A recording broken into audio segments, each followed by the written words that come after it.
والله يهدي من يشاء إلى صراط مستقيم. إن الحمد لله نحمده ونستعينه ونستغفره ونؤمن به ونتوكل عليه ونعوذ بالله من شرور أنفسنا ومن سيئات أعمالنا من يهده الله فلا مضل له ومن يضلل فلا هادي له ونشهد أن لا إله إلا الله وحده لا شريك له ونشهد أن محمدا عبده ورسوله أما بعد فإن خير الحديث كتاب الله وخير الهدي هدي محمد صلى الله عليه وسلم وشر الأمور محدثاتها وكل محدثة بدعة وكل بدعة ضلالة وكل ضلالة في النار. أعوذ بالله من الشيطان الرجيم. بسم الله الرحمن الرحيم. يا أيها الذين آمنوا اتقوا الله حق تقاته ولا تموتن إلا وأنتم مسلمون. يا أيها الناس اتقوا ربكم الذي خلقكم من نفس واحدة وخلق منها زوجها وبث منهما رجالا كثيرا ونساء واتقوا الله الذي تسالون به والأرحام إن الله كان عليكم رقيبا.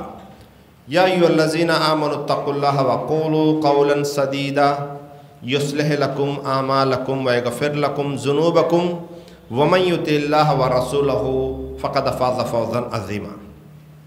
رب اشرح لي صدري ويسر لي أمري واحلل عقدة من لساني يفقهوا قولي. رب زدني علما رب زدني علما رب زدني علما سبحانك لا علم لنا إلا ما علمتنا إنك أنت العليم الحكيم. ముందుగా సర్వ ప్రశంసలు, సర్వ పొగడ్తలు, సర్వ ఆరాధనలు సర్వలోకాలకు ప్రభువైనటువంటి అల్లాహకు మాత్రమే శోభిస్తాయి. ఆ అల్లాహ్ అమితమైన దయ, కరుణ కలిగి సర్వ సృష్టికి కర్తగా ఉన్నాడు. సృష్టి యొక్క భూత భవిష్యత్ కాలాలు ఎరిగినవాడు, పూర్తి ప్రపంచంపై అధికత కలవాడు. అల్లాహ్ ఎంతో శుభకరుడు, శుభప్రదుడు, సర్వాధిక్యుడు, సర్వోత్తముడు, కరుణించేవాడు, మన్నించేవాడు మరియు శిక్షించేవాడు కూడా. అల్లాహ్ గోప్యంగా ఉన్న, బహిర్గతమై ఉన్న అన్ని విషయాలను ఎరిగినటువంటి వాడు, ఎటువంటి లోపములు బలహీనతలు లేనటువంటి వాడు. ప్రజలు కల్పించేటటువంటి దైవత్వపు భాగస్వామ్యం వర్తించకుండా పరమ పవిత్రంగా ఉన్నటువంటి అల్లాహ్ పేరుతో ప్రారంభిస్తున్నాను. సమస్త ప్రవక్తలపై అల్లాహ్ యొక్క శాంతి శుభాలు వర్షించుగాక, ఆమీన్. అలాగే నైతికతలో పూర్తి ప్రపంచానికి ఆదర్శనీయుడు, వక్తగా, ప్రవక్తగా, సంఘ సంస్కర్తగా, నాయకుడుగా, యోధుడుగా, స్నేహితుడుగా, ఇలా ఒకటేమిటి అన్ని రంగాలలో, అన్ని వేళల్లో, అన్ని ప్రదేశాలలో తన యొక్క వ్యక్తిత్వం ద్వారా ప్రజలందరినీ ఆకట్టుకున్నటువంటి మానవ మహోపకారి, విశ్వ ప్రవక్తల నాయకుడు, కారుణ్యమూర్తి, అంతిమ దైవ ప్రవక్త ముహమ్మద్ సల్లల్లాహు అలైహి వసల్లం. ఆయనపై అల్లాహ్ యొక్క శాంతి శుభాలు, కారుణ్యం వర్షించుగాక, ఆమీన్. సోదర మహాశయులారా, సోదరిమణులారా, ముందుగా నేను సృష్టికర్త అయిన అల్లాహకు కోటాను కోట్ల కృతజ్ఞతలు తెలుపుకుంటున్నాను. ఈరోజు జుమా సందర్భంగా మరొకసారి మీ ముందు కొన్ని ధార్మిక విషయాలను చర్చించేటటువంటి అవకాశం కల్పించినందుకు సృష్టికర్త అయిన అల్లాహ్తో దువా చేస్తున్నాను. అల్లాహ్, నా నోటి నుండి కేవలము ఖురాన్ మరియు సహీ హదీసుల్లో ఉన్నటువంటి విషయాలు మాత్రమే రావాలి అని, వాటిని చెప్పే నేను, వినే మీరు, మనమందరము ఆచరించేటటువంటి సౌభాగ్యాన్ని ప్రసాదించాలి అని, ఆమీన్. సోదర మహాశయులారా, సోదరిమణులారా, ఈరోజు నేను మీ ముందు చర్చించబోయేటటువంటి అంశం ఏమిటి అంటే సహనం ఎప్పుడు, ఎందుకు, ఎలా. సబర్ అనే విషయము మన జీవితంలో ఎంత అవసరమైనది అన్న విషయాన్ని ఇన్షాల్లా ఈరోజు చర్చిస్తాను. ఎందుకంటే మారుతున్నటువంటి మన సమాజంలో అతి ఎక్కువగా మన సత్సంబంధాలు బంధువుల మధ్య, ప్రజల మధ్య ఉండే కొద్దీ దిగజారిపోతున్నాయి. ఒక వ్యక్తి మరొక వ్యక్తిని అర్థం చేసుకోకుండా కేవలము సహనం లేని కారణంగా అపార్థం చేసేసుకుంటున్నాడు. దాని కారణంగా సమాజంలో నైతిక విలువలన్నీ కూడా దిగజారిపోతున్నాయి. దీనికి కారణం ఏమిటి అంటే అనేక కారణాలు ఉన్నాయి. ఒక కారణం ఏమిటి అంటే మన దగ్గర సబర్, సహనం అనేది లేకపోవడం. అసలు వాస్తవానికి సబర్ అనే అరబీ పదానికి అర్థం ఏమిటి? సబర్ అనేది అరబీ పదం. తెలుగులో అనువదించాలి అంటే బంధించడము, కట్టివేయడము, నియంత్రించుకోవడము అనే అర్థాలు వస్తాయి. సబర్ అంటే మనల్ని మనము నియంత్రించుకోవడము, కట్టివేయడము, బంధించడం. దేని గురించి? మనము ప్రతి విషయంలోనూ తొందరపడకుండా, కంగారు పడకుండా సబర్ అనేది, సహనం అనేది చూపించవలసినటువంటి అవసరం ఎంతైనా ఉంటుంది. మరి సమాజంలో ఎలా ఉంది? సహనం, సబర్ చేసేవాళ్ళు ఎవరు? సబర్ ఎవరు చేస్తారు అంటే ఏమీ చేతకాని వారు చేసేవారు సబర్, సహనం చేస్తారు అని. ప్రతీకారం తీర్చుకోవడానికి అవకాశం లేని వారు చేసేటటువంటిది సహనం అని. అలాగే బలహీనులు మాత్రమే చూపించేది సహనం, సబర్ అనే ఆలోచన సమాజంలో మనందరి మనసులోనూ ఉంది. వాస్తవానికి సబర్, సహనం అంటే ఏమిటో తెలుసా? సబర్ అనేది ఒక ఆరాధన, ఇబాదత్. సబర్ అనేది ఒక ఇబాదత్, ఆరాధన. మరియు అల్లాహకు ఇష్టమైనటువంటి భయభక్తులు కలిగి ఉన్నటువంటి దాసుల యొక్క లక్షణం సబర్, సహనం. మరియు అల్లాహ్ వైపు నుంచి దాసులకు దొరికేటటువంటి ఒక పెద్ద వరం సహనం. సహనం ఎవరు చూపించగలరు? ఎవరైతే బలవంతులు ఉన్నారో, ధైర్యవంతులు ఉన్నారో వారే సహనాన్ని, సబర్ని చూపించగలరు. సహనం ద్వారా ఏమవుతుందో తెలుసా? ప్రజల మధ్య ఉన్నటువంటి సంబంధాలు, బంధాలు పటిష్టపడతాయి. సహనం ద్వారా ఒక మనిషి అల్లాహకు మరీ దగ్గరైపోతూ ఉంటాడు. అల్లాహు అక్బర్. ఇలా అనేక విషయాలు ఉన్నాయి సబర్ గురించి, సహనం గురించి. సృష్టికర్త అయిన అల్లాహ్ ఖురాన్ గ్రంథంలో తెలియజేస్తున్నాడు, వల్ అస్ర్ ఇన్నల్ ఇన్సాన లఫీ ఖుస్ర్ ఇల్లల్లజీన ఆమను వ ఆమిలు స్వాలిహాతి వతవాసౌ బిల్ హఖ్కి వతవాసౌ బిస్ సబ్ర్. వల్ అస్ర్, కాలం సాక్షిగా, ఇన్నల్ ఇన్సాన లఫీ ఖుస్ర్, మానవుడు పెద్ద నష్టంలో పడి ఉన్నారు. కానీ ఈ 4 పనులు చేసేవారు మాత్రము నష్టంలో లేకుండా లాభంలో ఉన్నారు. ఏమిటా 4 పనులు? ఇల్లల్లజీన ఆమను, ఎవరైతే విశ్వసించారో, వా ఆమిలు స్వాలిహాతి, మంచి పనులు చేశారో, వతవాసౌ బిల్ హఖ్కి వతవాసౌ బిస్ సబ్ర్, మరియు ఒకరికి ఒకరు హితబోధ మరియు సహనబోధ చేసుకున్నవారు. అల్లాహ్ అక్బర్. మనల్ని మనం కాపాడుకోవాలి అంటే మనలో ఉండవలసిన లక్షణం సహనం, సబర్. మరి ఈ విషయాలు ఎంతమంది గమనిస్తున్నారు? మనిషి ఈ ఇహలోక జీవితంలోకి వచ్చిన తర్వాత ఈ మనిషి యొక్క పూర్తి జీవితము అడుగడుగున కష్టాలతో, కడగండ్లతో నింపబడి ఉంది. సృష్టికర్త అల్లాహ్ తఆలా తెలియజేస్తున్నాడు, లఖద్ ఖలఖనల్ ఇన్సాన ఫీ కబద్, మేము మనిషిని నిత్య కష్టాల్లో సృష్టించాము. మనిషి యొక్క పూర్తి జీవితం కష్టాలతో కలగాపులకమై ఉంది. ప్రతి అడుగుకి మనకు కష్టం ఎదురవుతూ ఉంటుంది. మరి ఆ కష్టాన్ని మనము దాటుకొని ముందుకు వెళ్ళాలి అంటే మనలో కావాల్సింది సబర్, సహనం. మీరు చిన్న కుమారుడిలాగా ఉన్నా, కుమార్తెలాగా ఉన్నా, మీరు యవ్వనస్తులుగా ఉన్నా, మీరు చదువుకుంటూ ఉన్నా, ఉద్యోగం చేస్తున్నా, వ్యాపారస్తులుగా ఉన్నా, మీరు ఒక తండ్రిలాగా ఉన్నా, తమ్ముడిలాగా ఉన్నా, ఏ రంగంలో అయినా మీరు ఉండనివ్వండి, కుటుంబంలో మీరు ఎలాంటి స్థితిలో అయినా ఉండనివ్వండి, మనందరికీ కావాల్సింది ఏమిటి అంటే సబ్ర్ మరియు సహనం. ఈ సహనం అనేది లేకపోతే మనిషి యొక్క పూర్తి జీవితం గందరగోళం అయిపోతుంది, విచ్ఛిన్నమైపోతుంది. మనిషి నిరాశకు, నిస్పృహకు లోనైపోతూ ఉంటాడు. కాబట్టి సహనం అనేది చాలా ముఖ్యమైనటువంటి విషయం. మరి ఈ సహనానికి ఇస్లామీయ షరియత్లో చెప్పబడినటువంటి వివరణ ఏమిటి అనే విషయాన్ని మనం పరిశీలన చేస్తే షరియత్లో 3 రకాలుగా సహనం ఉంటుంది. మొట్టమొదటిది అస్సబరు అలా తాతిల్లా, 2 అస్సబరు అన్ మోసియతిల్లా, 3 అస్సబరు అలా అహ్దరిల్లా. 3 రకాలుగా సబర్ ఉంటుంది. మొట్టమొదటిది అస్సబరు అలా తాతిల్లా. అర్థం ఏమిటి? మనము ప్రతి మంచి పని చేయడానికి మనకు సహనం అనేది అవసరమవుతుంది. అదేంటండి, మంచి పని చేయడానికి సహనం కావాలా అంటే ఖచ్చితంగా కావాలి సోదరులారా. ఒక చిన్న ఉదాహరణ, చలికాలం. ఈ చలికాలంలో ప్రొద్దున్నే 5 గంటలకి మన మెత్తటి పక్కల మీద నుంచి లేచి చల్లటి నీటితో వుజూ చేసుకొని చలిలో బయలుదేరి నమాజ్ కోసం మస్జిద్కు రావాలి. ఇలా చేయాలి అంటే మీకు కావాల్సింది సహనం. సహనం ఉంటేనే మీరు ఈ పనులన్నీ కూడా చేయగలరు. సహనం లేకపోతే మీరు పుణ్యం సంపాదించలేరు. మరొక ఉదాహరణ, మీరు షాప్లో ఉన్నారు, వ్యాపారం చేస్తున్నారు, మీ ముందు కస్టమర్లు వచ్చి వ్యాపారం చేస్తూ ఉన్నారు, కానీ నమాజ్ టైం అయిపోయింది, అజాన్ అయిపోయింది, ఇఖామత్కి ఇంకా 5 నిమిషాలే ఉంది. మీరేం చేయాలి? సహనవంతులు అయితే నా ముకద్దర్, నా విధివ్రాతలో వ్రాసి ఉన్నది నాకు ఎలాగైనా వస్తుంది అని సహనం వహించి మీరు నమాజ్కి రావాలి. అల్లాహు అక్బర్. మీరు ఏ పుణ్యకార్యం చేయాలి అన్నా దానికి కావాల్సింది సహనం, సబ్ర్. అల్లాహు అక్బర్. మరి ఎప్పుడైనా మనం పరిశీలన చేసామా మనం చేసేటటువంటి పుణ్యకార్యాలు ఎందుకు చేయలేకపోతున్నామని? సృష్టికర్త అయిన అల్లాహ్ ఖురాన్ గ్రంథంలో తెలియజేస్తున్నాడు, వస్తయీను బిస్సబరి వస్సలాహ్ వ ఇన్నల్లాహ లకబీరతున్ ఇల్లా అలల్ ఖాషీన్. వస్తయీను బిస్సబరి వస్సలాహ్.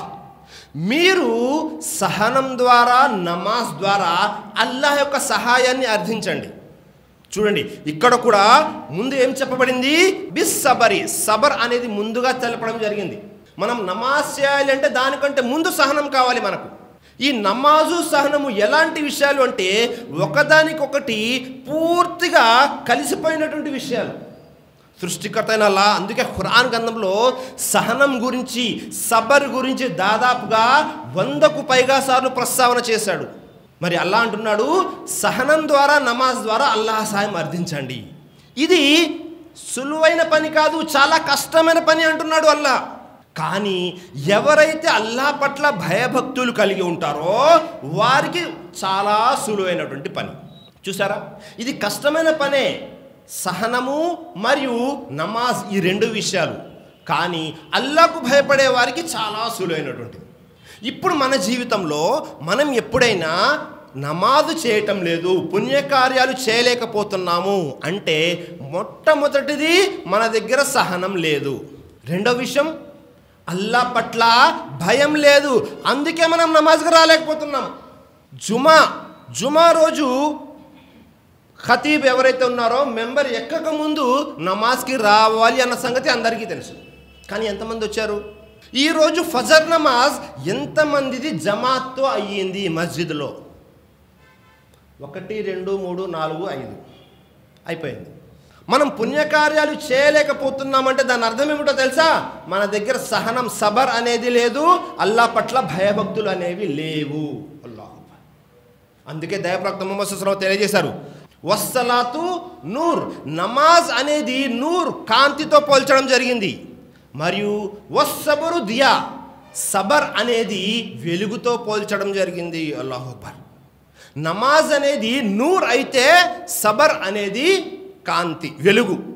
కాబట్టి మన జీవితంలో మనము పుణ్యకార్యాలు చేయలేకపోతున్నాము అంటే దాని అర్థము మన దగ్గర సహనం లేదు.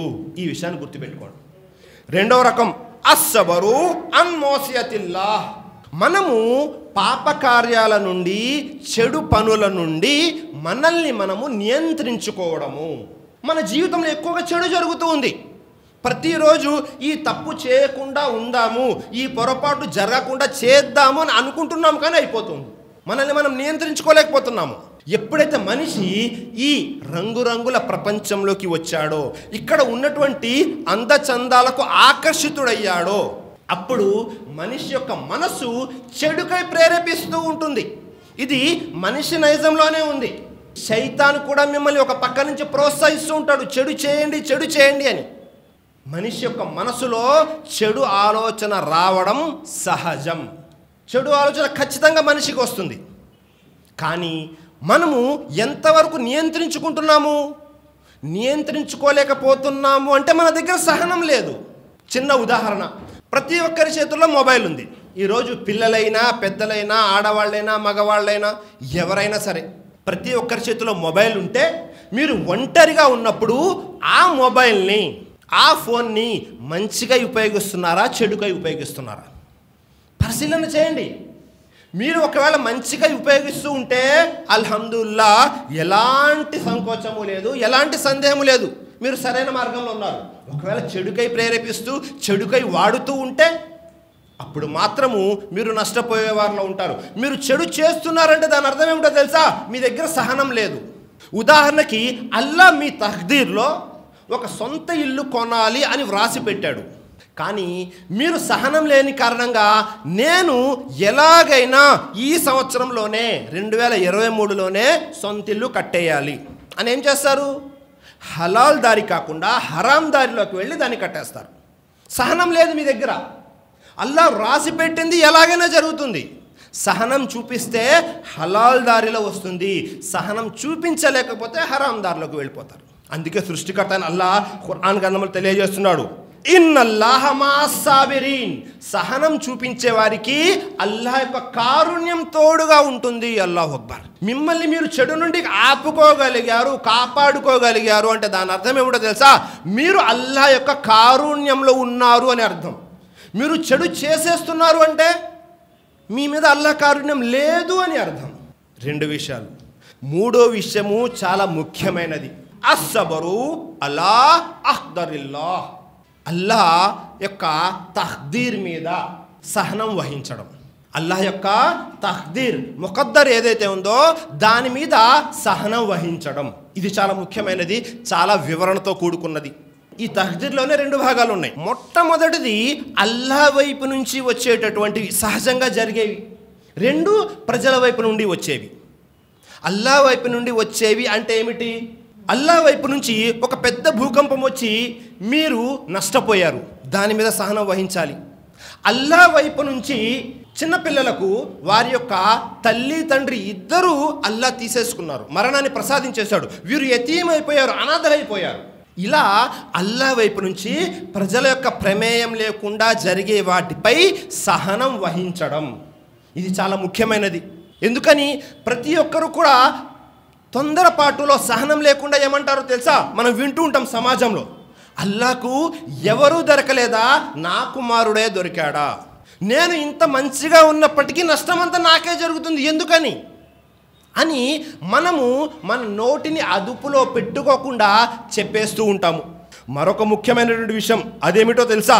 ఎప్పుడైతే మనిషి ఈ విధంగా బయటకి చెప్పేస్తూ ఉంటాడో సహనం లేని కారణంగా, తాను చెప్పేటటువంటి మాట మూలంగా తన మీద మళ్ళీ వేరే విపత్తులు వచ్చి పడేటటువంటి అవకాశం ఉంటుంది. కాబట్టి మనం ఏం చేయాలి? అల్లాహ్ మన తఖ్దీర్లో ఏదైతే వ్రాసాడో దాని మీద సహనం వహించాలి. ఒకసారి దైవప్రవక్త ముహమ్మద్ సల్లల్లాహు అలైహి వసల్లం వారి దగ్గరికి ఒక స్త్రీ వచ్చింది. దైవప్రవక్త, నాకు ఒక బలహీనత ఉంది, ఒక అనారోగ్యం ఉంది, నేను ఉన్నట్టుండి కళ్ళు తిరిగి కింద పడిపోతాను, నా శరీరం మీద వస్త్రాలు కాస్త పక్కకు జరిగిపోతూ ఉంటాయి.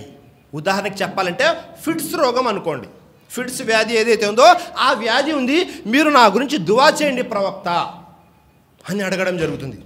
వెంటనే దైవప్రవక్త ముహమ్మద్ సల్లల్లాహు అలైహి వసల్లం ఆ స్త్రీకి తెలియజేస్తారు, నీకు 2 అవకాశాలు ఉన్నాయి, 2 ఆప్షన్స్ ఉన్నాయి. మొట్టమొదటిది, నీ గురించి నేను దువా చేస్తాను, చేస్తే నీకు ఈ వ్యాధి కాస్త నయమైపోతుంది.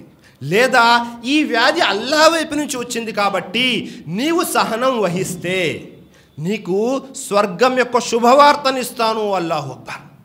చూసారా, స్వర్గం యొక్క శుభవార్తను ఇస్తాను అంటున్నారు దైవప్రవక్త ముహమ్మద్ సల్లల్లాహు అలైహి వసల్లం. వెంటనే ఆ స్త్రీ అంటుంది, ప్రవక్త నేను సహనం వహిస్తాను. అల్లాహు అక్బర్. అది అల్లాహ్ వైపు నుంచి వచ్చినటువంటి వ్యాధి, దాని మీద మనం సహనం వహిస్తే అల్లాహ్ వైపు నుంచి స్వర్గం దొరికే అవకాశం ఉంది. ఎప్పుడైనా పరిశీలన చేశామా? సృష్టికర్త అయిన అల్లాహ్ ఖురాన్ గ్రంథంలో తెలియజేస్తున్నాడు, వబశ్శిరిస్ సాబిరీన్, ఎవరైతే సహనం వహిస్తారో వారికి ఒక శుభవార్త ఉంది. దేని గురించి? స్వర్గాన్ని గురించిన శుభవార్తని అల్లాహ్ తఆలా ఖురాన్ గ్రంథంలో వినిపిస్తున్నాడు. ఎప్పుడైనా పరిశీలన చేశామా? మనకు వచ్చేటటువంటి కష్టాలు, నష్టాలు, వ్యాధులు ఇవన్నీ కూడా అల్లా వైపు నుంచి ఒక పరీక్ష అని, వీటి మీద సహనం వహిస్తే మనకు స్వర్గం యొక్క శుభవార్త ఉన్నది అని. చాలామంది ఉంటారు సమాజంలో అనారోగ్యంతో బాధపడేవారు, ఎన్ని మందులు వాడినా వారికి వారి యొక్క వ్యాధి అనేది నయం అవ్వదు. కానీ మనం ఇక్కడ సహనం వహిస్తే అల్లా యొక్క స్వర్గం యొక్క శుభవార్తని సృష్టికర్త అని అల్లాహ్ ఖురాన్ గ్రంథంలో వినిపిస్తున్నాడు. ఆ తర్వాత రెండో భాగం, ప్రజల వైపు నుంచి వచ్చేటటువంటి కష్టాలపై నష్టాలపై సహనం వహించడం. సృష్టికర్త అయిన అల్లాహ్ దైవప్రవక్త ముహమ్మద్ సల్లల్లాహు అలైహి వసల్లం వారిని దైవప్రవక్తగా చేసి ఎప్పుడైతే మక్కాలో పంపించాడో, దాని తర్వాత వహీ నుజూల్ ఎప్పుడైతే ప్రారంభమైందో, ఇఖ్రా బిస్మి రబ్బికల్లజీ ఖలక్ సూరే అలహ్ యొక్క వాక్యాలు అవతరింపజేయబడిన తర్వాత సృష్టికర్త అయిన అల్లాహ్ దైవప్రవక్త ముహమ్మద్ సల్లల్లాహు అలైహి వసల్లం వారికి నేర్పిస్తున్నాడు. సూరే ముద్దస్సిర్, సూరే ముజమ్మిల్, ఈ రెండు సూరాలలో దైవప్రవక్త వారికి నేర్పిస్తున్నాడు సృష్టికర్త అయిన అల్లాహ్. సూరే ముద్దస్సిర్లో అల్లాహ్ తఆలా తెలియజేస్తున్నాడు, యా అయ్యుహల్ ముద్దస్సిర్, ఓ కంబలి కప్పుకున్నవాడా లేచి కుమ్ ఫన్జిర్, నీవు ప్రజలను హెచ్చరించు, మరియు వరబ్బుక ఫకబ్బిర్, అల్లా యొక్క గొప్పతనాన్ని చాటి చెప్పు, ఘనతను చెప్పు. ఆ తర్వాత వలి రబ్బిక ఫస్బిర్, మరియు సహనం వహించు. అల్లాహ్ చూసారా, దయాప్రవక్త వారికి ప్రవక్త అయిన తర్వాత అల్లా నేర్పిస్తున్నాడు నీవు సహనం వహించు అని. ఆ తర్వాత సూరే ముజమ్మిల్లో కూడా అల్లాహ్ తఆలా తెలియజేస్తున్నాడు, వస్బిర్ అలా మా యకూలూనా వహజరుహుం హజరన్ జమీలా, మరియు ప్రజల వైపు నుండి వచ్చే మాటలు ఏవైతే ఉన్నాయో వాటిపై కూడా సహనం వహించు. ఇక్కడ గమనించదగ్గ విషయం ఏమిటి అంటే, మనం ఎప్పుడైతే మంచి విషయాలు తెలియపరుస్తూ ఉంటామో అప్పుడు ప్రజల వైపు నుంచి కొన్ని నిందలు అపనిందలు ఇవన్నీ కూడా మన మీదకు వస్తూ ఉంటాయి. దైవప్రవక్త వారికి కూడా అదే జరిగింది. ప్రవక్త అవకముందు మక్కా ముష్రికులందరూ అమీన్, సాదిక్, సత్యసంధుడు, నమ్మకస్తుడు అని బిరుదులు ఇచ్చారు. ఎప్పుడైతే ఈయన ప్రవక్త అయ్యారో వెంటనే ఏమంటున్నారు, ఈయన అబద్ధీకుడు అంటున్నారు, ఈయన మంత్రగాడు అంటున్నారు, ఈయనపై చేతబడి జరిగింది అంటున్నారు. అల్లాహు అక్బర్. వీటిపై సహనం వహించాలి. అల్లాహు అక్బర్. అందుకే సృష్టికర్త అయిన అల్లాహ్ దైవప్రవక్త వారికి నేర్పిస్తున్నాడు, మీరు సహనంగా ఉండండి, ఇలాంటి మాటలు వినవలసి వస్తుంది. ఇలా జరుగుతూ ఉంది. ఇంకా దైవప్రవక్త ముహమ్మద్ సల్లల్లాహు అలైహి వసల్లం వారు మదీనా హిజ్రత్ చేయలేదు. అప్పుడే కబ్బాబ్ రజియల్లాహు అన్హు వారు వచ్చి దైవప్రవక్త ముహమ్మద్ సల్లల్లాహు అలైహి వసల్లం వారిని అడుగుతున్నారు, ప్రవక్త ఇంకా ఎంతకాలం ఈ కష్టాలు మాకు, కేవలము లా ఇలాహా ఇల్లల్లా ముహమ్మదుర్ రసూలుల్లా అని అన్నందుకే మా మీద ఇన్ని కష్టాలు, ఇలాంటి వ్యధలు వచ్చేసాయి, మీరు మా గురించి దువా చేయండి అంటున్నారు. దైవప్రవక్త ముహమ్మద్ సల్లల్లాహు అలైహి వసల్లం వారు వెంటనే కబ్బాబ్ రజియల్లాహు అన్హు తెలియజేస్తున్నారు. ఏం తెలియజేస్తున్నారు? అమ్ హసిబ్తుమ్ అన్ తదఖులుల్ జన్నత వలమ్మా యాతికుమ్ మసలుల్ లజీన ఖలు మిన్ ఖబ్లికుమ్ మస్సత్హుముల్ బసావు వజ్జరావు వజుల్జిలు హత్తా యఖూలుర్ రసూల్. అల్లాహు అక్బర్. మీకు స్వర్గ ప్రవేశం ఊరికే లభిస్తుంది అని అపోహపడుతున్నారా? మీ పూర్వీకులపై అనేక రకాల కష్టాలు కడగండ్లు విరుచుకుపడ్డాయి, వారు వజుల్జిలు కుదిపివేయబడ్డారు. అల్లాహు అక్బర్. ఇంకా చివరికి అప్పటి ప్రవక్త అతని అనుచరులు, ఇంకా అల్లా సహాయం ఎప్పుడొస్తుంది, మా నసరుల్లా అలా ఇన్న నసరుల్లాహి ఖరీబ్, అల్లా సహాయం ఎప్పుడు వస్తుంది అనగానే అల్లా సహాయం దగ్గరలోనే ఉంది అని వారిని ఓదార్చడం జరిగింది. ఇంకా అల్లా సహాయం రాలేదు. అల్లాహు అక్బర్. ఎప్పుడైనా పరిశీలన చేశామా మనము కేవలం ఇస్లాంలో ఉన్నందుకు మనకు ఎలాంటి కష్టాలైనా వచ్చాయా? ఈరోజు మనకు వచ్చేటటువంటి కష్టాలు లేకపోతే మనకు వచ్చేటువంటి కోపాలు తాపాలు దేని మీద? మన బంధువుల ఇంట్లో పెళ్లి జరిగింది, నాకు బట్టలు పెట్టలేదు, వాళ్ళ పెళ్ళికి వెళ్ళాను, నాకు 4 ముక్కలు ఎక్కువ వేయలేదు, నేను వాళ్ళ ఇంటికి వెళ్ళాను, నాకు మర్యాద దక్కలేదు. అసలు ఈ విషయాలు ఎందుకన్నా పనికి వస్తాయో ఒక్కసారి ఆలోచన చేయండి. ఇక్కడ సహనం గురించి చాలా పెద్ద పెద్ద విషయాలు, గొప్ప గొప్ప విషయాలు తెలియపరచబడుతున్నాయి. కానీ మన సమాజంలో మనం ఎందుకు విడిపోతున్నాము? బంధువులతో, స్నేహితులతో, లేకపోతే మన ఇరుగు పొరుగు వారితో ఎందుకు పనికిరానటువంటి చిన్న చిన్న విషయాల గురించి. కాబట్టి మనము సహనం వహించాలి. సహనం అనేది చాలా పెద్ద వరం అల్లాహ్ వైపు నుంచి. ఒక వ్యక్తికి సహనం అన్న ఒక్క వరం దొరికింది అంటే ఆ వ్యక్తి తన పూర్తి జీవితాన్ని చాలా శాంతియుతంగా సుఖవంతంగా జీవితం గడపగలడు. అల్లాహు అక్బర్. అందుకే దైవప్రవక్త ముహమ్మద్ సల్లల్లాహు అలైహి వసల్లం వారిని కూడా అల్లా ఓదారుస్తున్నాడు. ప్రవక్త వారు కూడా సహాబాలను ఓదారుస్తున్నారు. మీకు ముందు ప్రవక్తలపై వచ్చినటువంటి కష్టాలను ఒక్కసారి గుర్తుకు తెచ్చుకోండి. దైవప్రవక్త కంటే ముందు ఈసా అలైహిస్సలాం, యహ్యా అలైహిస్సలాం, జకరియా అలైహిస్సలాం, మూసా అలైహిస్సలాం, యూసుఫ్ అలైహిస్సలాం, యాకూబ్ అలైహిస్సలాం, ఇస్మాయిల్ అలైహిస్సలాం, ఇస్సాక్ అలైహిస్సలాం, ఇబ్రాహిం అలైహిస్సలాం, నూహ్ అలైహిస్సలాం, అందరి ప్రవక్తల జీవితాన్ని పరిశీలన చేయండి. ప్రతి ప్రవక్త జీవితంలో సహనం అనేది చాలా పెద్ద పాత్ర పోషించింది. అల్లాహు అక్బర్. సహనం అనేది లేకుండా మనిషి యొక్క జీవితము ఈ ఇహలోకంలో మనుగడ సాగించడం అనేది అసాధ్యం. ఈ విషయాన్ని చాలా జాగ్రత్తగా గుర్తుపెట్టుకోండి.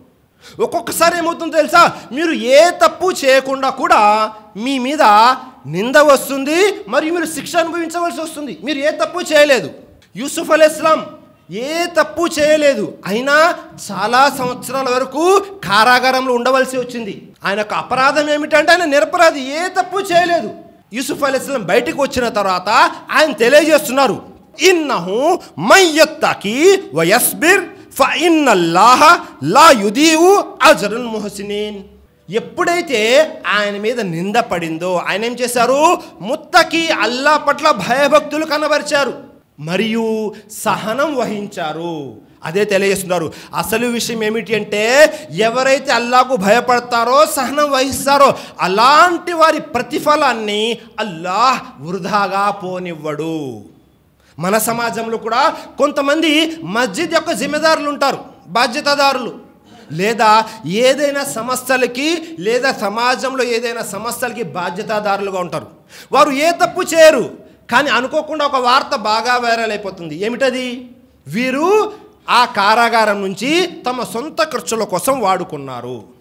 ఇలాంటి వార్త ఎప్పుడైతే వస్తుందో మనిషి ఏమవుతాడు, నిరాశకు గురైపోయి ఎలాగో నా మీద నింద వచ్చేసింది కదా వాడేసుకుందాం. అల్లాహు అక్బర్. ఇది తప్పు సోదరులారా, ఇది తప్పు. ఎప్పుడైతే మీ మీద నింద వచ్చిందో మీరేం చేయాలి, నేను ఏ తప్పు చేయలేదు కాబట్టి అల్లాహకు భయపడుతూ ఉండాలి, సహనం వహించాలి. ఆ తర్వాత ఏమవుతుంది, మీరు చూపించినటువంటి భయభక్తులకి సహనానికి ప్రతిఫలంగా అల్లా ఇహలోకంలోనే దాన్ని స్పష్టంగా తెలియపరుస్తాడు ప్రజల ముందు. ఎలాగైతే యూసుఫ్ అలైహిస్సలాం కొన్ని సంవత్సరాలు కారాగారంలో ఉన్నారో బయటకు రాగానే రాజ్యాధికారం అంతా ఆయన చేతుల్లోనే ఉంది. అల్లాహు అక్బర్. కాబట్టి ఇలాంటి విషయాల్లో మనము సహనం వహించాలి. మరియు ముఖ్యమైన విషయం, ఎప్పుడైతే మనము ప్రజలతో ఉంటామో చాలామంది ఏం చేస్తుంటారు, సహనం వహిస్తుంటారు. కానీ బంధువుల్లో, స్నేహితుల్లో, లేకపోతే వ్యాపారాల్లో ఏం జరుగుతుంటుంది, నేను ఆ వ్యక్తి దగ్గరికి వెళ్ళడం వల్ల ఆ వ్యక్తి ఏదో ఒక మాట అంటాడు, నేను సహనంగా ఉండలేను కాబట్టి నేను వెళ్ళను. నేను ఈ వ్యక్తితో మాట్లాడడం వల్ల నేను సహనంగా ఉండలేను అని సమాజంలో ప్రజలతో దూరం అవుతూ ఉంటారు.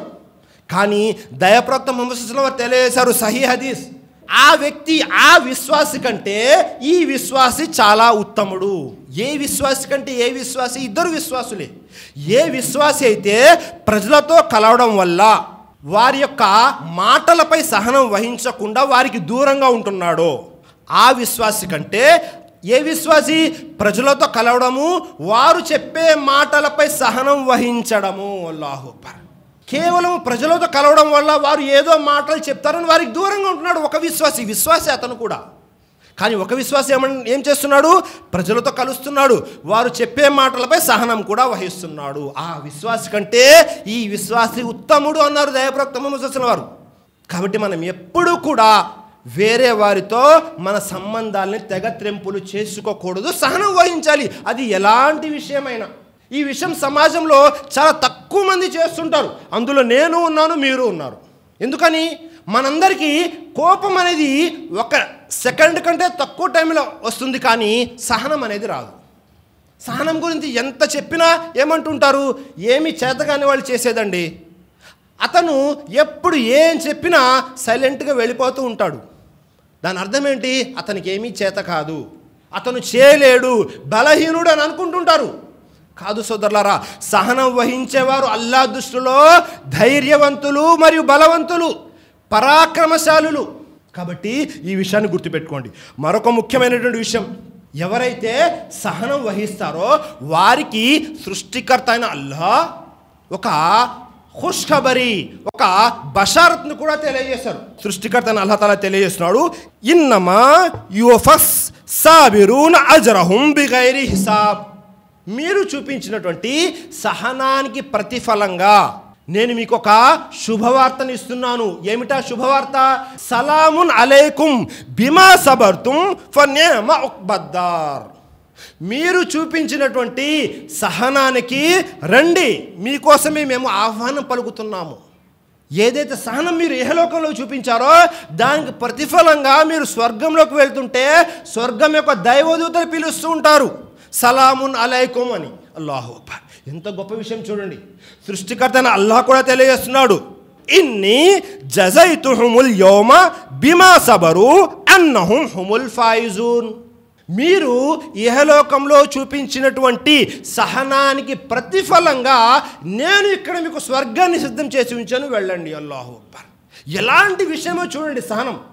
సహనం అనేది ఎలాంటి విషయం అంటే అది ఇహలోకంలో అయినా పరలోకంలో అయినా పూర్తిగా మీకు లాభం చేకూర్చేది. ప్రపంచంలో ఒక్క వ్యక్తి కూడా ఉండడు నేను సహనం చూపించిన కారణంగా నష్టపోయాను అని చెప్పేవాడు. సహనం చూపిస్తే ఏమవుతుందో తెలుసా? నష్టంలో ఉన్న మీరు లాభంలోకి వస్తారు. ఒకవేళ మీ యొక్క పరువు పోయింది అంటే అల్లాహ్ మీకు మళ్ళీ గౌరవాన్ని ప్రసాదిస్తాడు. సహనం చూపిస్తే, సబర్ అనేది చూపిస్తే అసాధ్యము అన్న పనులన్నీ కూడా అల్లాహ్ సాధ్యం చేసేస్తాడు. సహనం అనేది మనం చూపించాము అంటే సమాజంలో మనకు గౌరవాన్ని కూడా అల్లాహ్ ప్రసాదిస్తాడు. అల్లాహు అక్బర్. సహనం అనేది చిన్న విషయం కాదు, చాలా పెద్ద విషయం. సర్వసాధారణంగా సమాజం ఏం జరుగుతుంది అంటే మనము అల్లాహ్ వైపు నుంచి వచ్చే వాటిపై కొద్దిగా సహనం వహిస్తాము, పుణ్యకార్యాలు చేయడానికి సహనం వహిస్తాము. కానీ ఎప్పుడైతే ప్రజల వైపు నుంచి వచ్చేటటువంటి కష్టాలు ఏవైతే ఉన్నాయో వాటిపై సహనం వహించడానికి మనము సిద్ధపడము. అల్లాహు అక్బర్. షేఖుల్ ఇస్లాం ఇబ్నే తైమియా రహిమహుల్లా వారు ఒక 20 సూత్రాలను తెలియపరచడం జరిగింది. మొట్టమొదటి విషయం, మీకు ఎవరి వైపు నుండి అయినా, మనుషుల వైపు నుండి కానీ లేకపోతే వేరే వాటిపై, మఖ్లూక్ అల్లాహ్ వైపు నుంచి కాకుండా, ఖాలిక్ వైపు నుంచి కాకుండా మఖ్లూక్ వైపు నుంచి ఏదైనా కష్టం కలిగితే గుర్తుపెట్టుకోండి, అది వారి వైపు నుంచి కాదు, అల్లాహ్ వైపు నుంచి. ఎందుకని? వారు ఏమీ చేయలేరు, మీ తఖ్దీర్లో ఉన్నదే మీ దగ్గరికి వచ్చింది. అల్లాహు అక్బర్. ఇలా ఎప్పుడైతే మీరు ఆలోచిస్తారో మీ ఎదురుగా ఉన్నటువంటి వ్యక్తి మీద మీకు కోపం రాదు. ఎందుకని? అతను ఏం చేసినా అల్లాహ్ నా నసీబ్లో రాసిందే చేశాడు. మొట్టమొదటి విషయం ఇది గుర్తుపెట్టుకోండి. రెండవది, మీకు ఏదైతే కష్టం కానీ నష్టం కానీ వస్తుందో అది మీరు సంపాదించుకున్నటువంటి ప్రతిఫలం. మీరు ఏదో పొరపాటు చేశారు, ఏదో తప్పు చేశారు, దాని ప్రతిఫలంగానే మీకు ఆ కష్టం కానీ నష్టం కానీ వచ్చింది. ఈ విషయం గుర్తుపెట్టుకోండి. మూడో విషయం, సహనం వహిస్తే అల్లాహ్ దగ్గర ఎక్కువ ప్రతిఫలం దొరుకుతుంది. అల్లాహు అక్బర్. సహనం వహిస్తే ఏమవుతుంది? అల్లాహ్ దగ్గర మనకు ప్రతిఫలం ఎక్కువగా ఉంటుంది. నాలుగో విషయం, ఎవరైతే సహనం చూపిస్తారో వారికి ఒక ఆత్మసంతృప్తి దొరుకుతుంది. ఆ ఆత్మసంతృప్తి వేరే ఏ పని చేయడం వల్ల దొరకదు.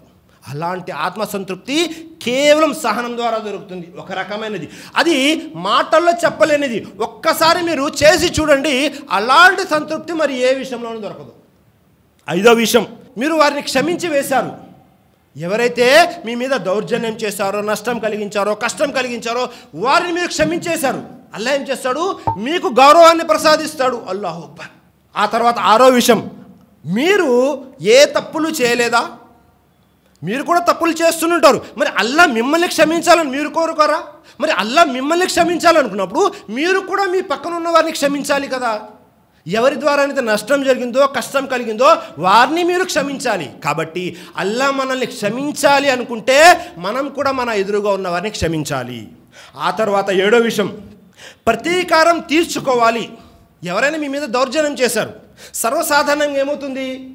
ఇస్లాం షరియత్లో కూడా మీకు మీ మీద ఎంతైతే దౌర్జన్యం జరిగిందో అంత దౌర్జన్యం చేయవచ్చు.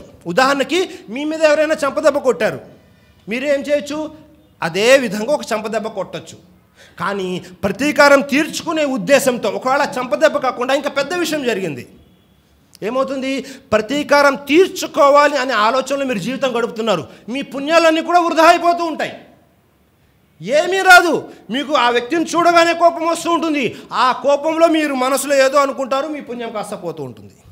ఎప్పుడు చూసినా ప్రతీకారం తీర్చుకోవాలి అనే ఆలోచనలో, ఇలాంటి ఆలోచనలో ఉంటే మన పుణ్యాలు కాస్త హరింపబడుతూ ఉంటాయి. ఆ తర్వాత 8వ విషయం, ఒకవేళ ప్రతీకారం తీర్చుకున్నాము అనుకోండి, ఏమవుతుంది? మహా అయితే కాస్త ఆత్మసంతృప్తి, సాటిస్ఫాక్షన్ కొద్దిగా దొరుకుతుంది మీ మనసుకి. కానీ అదేమైనా ఆరాధన కాదు. అదే సహనం వహిస్తే అది ఆరాధన. అల్లాహు అక్బర్.